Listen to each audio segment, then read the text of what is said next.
Esse é um pensador que nos ajuda a entender por que nossas vidas e relacionamentos são cheios de tanta dor e confusão. Ele nos diz por que a vida é difícil e como lidar com ela. Isso porque sua própria vida contou com muita ansiedade. Sigmund Freud nasceu em uma família judia de classe média em 1856. A sua vida profissional não foi um sucesso imediato. Isso porque, como estudante de medicina, ele tentou promover a cocaína como droga medicinal. Só que essa ideia se revelou um pouco perigosa e até viciante. Alguns anos mais tarde, ele fundou a disciplina que iria torná-lo famoso. Foi uma nova medicina psicológica que ele chamou de psicanálise. O estudo que lançou as bases para a psicanálise foi a obra A Interpretação dos Sonhos, publicada em 1900, e muitas outras publicações seguiram essas. Contudo, apesar do sucesso de Freud, ele vivia frequentemente infeliz, e durante uma certa pesquisa muito exaustiva, ele gravou o seguinte comentário: "O principal paciente com quem me preocupo sou eu mesmo."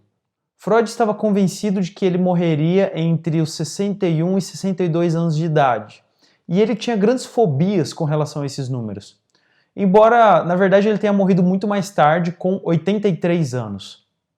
E talvez por causa das frustrações por ele vivida, Freud desenvolveu uma série de compreensões profundas sobre as formas de infelicidade humana.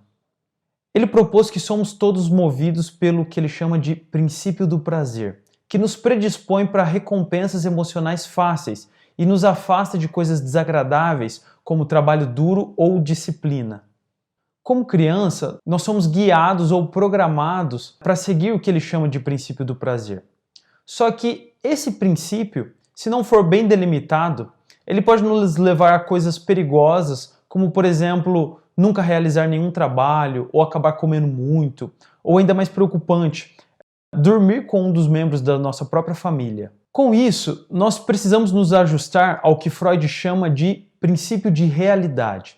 O princípio de realidade é a capacidade de abrir mão de um desejo próprio para se adaptar aos dilemas da realidade. E embora todos nós tenhamos que cedo ou tarde nos dobrar a esse princípio de realidade, Freud acreditava que havia melhores ou piores formas de adaptação. Ele chamava as adaptações ruins de neuroses. Neuroses são o resultado de negociações problemáticas, ou até na linguagem freudiana, repressões do princípio do prazer. Freud descreve um conflito entre três partes da nossa mente: o id, dirigido pelo princípio do prazer; o superego, dirigido por um desejo de seguir as regras e fazer as coisas certas de acordo com a sociedade; e o ego, que deveria harmonizar essas duas instâncias de alguma forma. Para entender um pouco mais sobre essa dinâmica, Freud nos convence a pensar a origem das neuroses, que é a infância. Enquanto crescemos, passamos por fases psicossexuais. A primeira delas, Freud chama de fase oral, na qual lidamos com todo tipo de sentimento relacionados à ingestão e à alimentação. Nessa fase, se os nossos pais não forem cuidadosos, nós podemos desenvolver todo tipo de neurose aqui. Por exemplo, podemos ter prazer em recusar a comida, ou usar a comida para nos acalmar, ou odiar a ideia de depender de outra pessoa para obter a nossa própria comida. Posteriormente vem a fase anal, que está intimamente ligada ao que é chamado de treino do pinico. Durante esse período, os nossos pais nos dizem o que, quando e como devemos fazer as coisas. E nessa fase começamos a aprender e testar todos os limites da autoridade.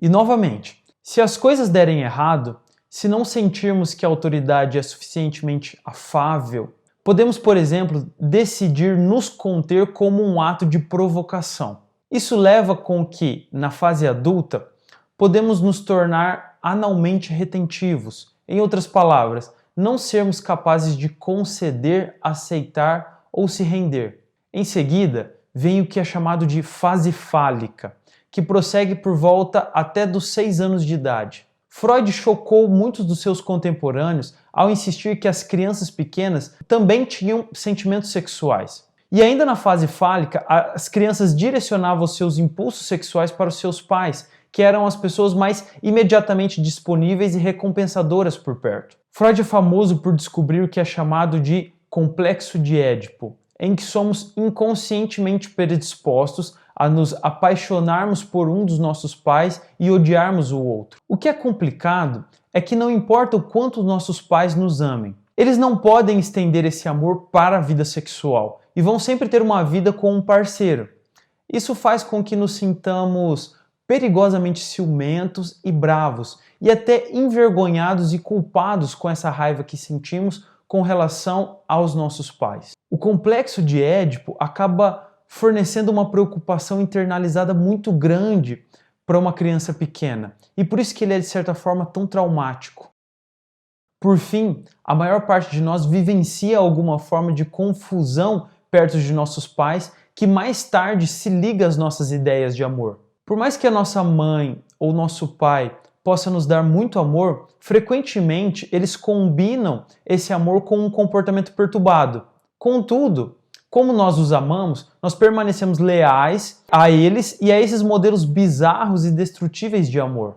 Um exemplo, se a nossa mãe é fria, nós somos capazes de amá-la e ansiar por ela. No entanto, seremos inclinados a associar amor com um certo tipo de distanciamento. E aí, naturalmente, o resultado na vida adulta são relacionamentos muito difíceis e complicados. Frequentemente, o tipo de amor que aprendemos de mamãe ou papai significa que não conseguimos unir amor e sexo, porque as pessoas com quem aprendemos a amar não são as pessoas com quem podemos ter sexo. Isso fica dissociado na nossa mente. E então, na vida adulta, podemos descobrir que quanto mais nos apaixonamos por alguém, mais difícil fica fazer amor com essa pessoa. Isso pode levar a um ponto de crise após alguns anos de casamento e filhos. Freud comparou os problemas que frequentemente temos com intimidade a porcos-espinhos no inverno. Os porcos-espinhos no inverno, eles precisam se abraçar e se aquecer para não morrer de frio. Só que eles também não podem se aproximar muito porque eles são espinhosos. Isso leva a uma situação sem uma solução fácil. Com isso, Freud diz que não podemos nos fazer completamente racionais. E também não podemos mudar a sociedade que estamos inseridos. Em sua obra O Mal-Estar na Civilização, em 1930, Freud escreveu que a sociedade provê muitas coisas, muita segurança, mas o faz impondo duros preceitos a nós. Por exemplo, insistindo que nos deitemos apenas com uma pessoa ou impondo o tabu do incesto, exigindo que coloquemos de lado os nossos desejos imediatos, demandando que sigamos a autoridade e trabalhemos para fazer dinheiro. Tudo isso faz com que as sociedades, no geral, sejam neuróticos. É assim que elas funcionam. E por isso que há constantes guerras e outros tipos de dificuldades políticas. Freud inventa um tratamento para lidar com as nossas muitas neuroses. Esse tratamento é chamado de psicanálise. Ele pensou que com um pouco de análise correta, as pessoas podiam descobrir o que lhes afligiam e se ajustar um pouco melhor às dificuldades da realidade. Em suas sessões, o psicanalista analisava um número de elementos chaves. Ele olhava, por exemplo, para sonhos das pessoas, que ele via como expressões de realização de desejos inconscientes. Ou ele analisava o que é chamado de atos falhos, que são um tipo de erros reveladores, como por exemplo quando escrevemos perna, quando na verdade gostaríamos de ter escrito terna. Freud também gostava de pensar sobre piadas. Ele acreditava que as piadas frequentemente nos ajudavam a rir de algo simbólico como a morte ou o casamento, e assim liberava um pouco da ansiedade acumulada com relação a esses assuntos polêmicos. Pode haver a tentação de dizer que Freud apenas inventou tudo isso, e que a vida não é tão dura como ele descrevia. Mas pode acontecer conosco que, ao acordarmos uma manhã, podemos estar munidos de uma raiva inexplicável com relação ao nosso parceiro. Ou podemos acabar lidando com uma ansiedade inexplicável no trem indo para o trabalho.